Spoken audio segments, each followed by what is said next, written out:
Praise the lord. దేవుని యొక్క సహజమైన 5 లక్షణాలు.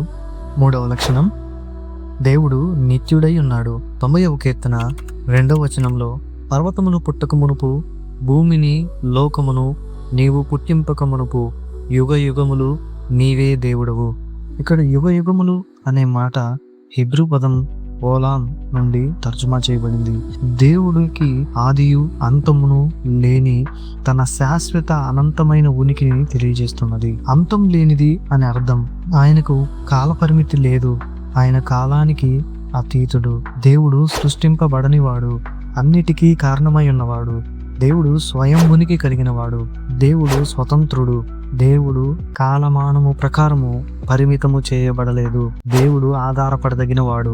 దేవుని నిత్యత్వాన్ని స్థిరపరిచే లేఖన భాగాలు ఆయన ఉనికి అంతం లేనిదిగా, కాలంతో సంబంధం లేనిదిగా కాక అంతకు ముందు ఉన్నట్లుగానే ఇకపై ఉంటుందని, అలాగే జరుగుతూ ఉంటుందని వివరిస్తూ ఉన్నాయి.